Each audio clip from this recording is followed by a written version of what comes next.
হবে লাল লাল বাঁকা খেজুরি গুড় দিয়া নাইকেল খেজুরি গুড় সাথে চিনি আছে দুধ আছে সব ফ্রি। প্রতি পিস ভাগার দাম কত? প্রতি পিস ভাগা 10 টাকা। চিনি গুড় একসাথে? চিনি গুড় নাইকেল। চিনি গুড় নারকেল। লাল লাল গাড়া লাল লাল গাড়া খালি লাল লাল।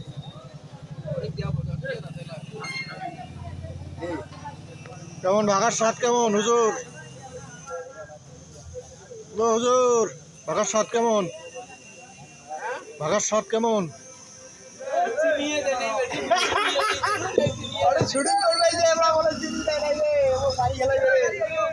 স্বাদ তো এবার 12টা বাজায় ফেললু।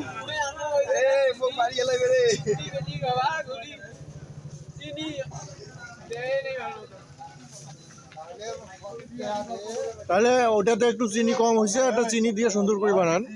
এই তো এলে বেশি দিছি। আরে আমি কি জানি যে অত মিষ্টি দেওয়া যাবে? অত মিষ্টি তো অত মিষ্টি খেলে ডায়াবেটিস হবে, কম করে দিছি। আমার ডায়াবেটিস জন্য গিয়ে আমার চিনি এলো ওই যে শুনলেন পাবলিক তো পাবলিক ছাড়ি খাওয়ার জন্য গুড়ি চিনি এনে দিলাম বলে আরে বেশি করে নাই দে না পাবলিকের কথা টাকা যখন দিছি আমি বেশি করে খাবো, আমি কম খাবো কেন? হারিয়ে গেছে পান খাবার তা এখন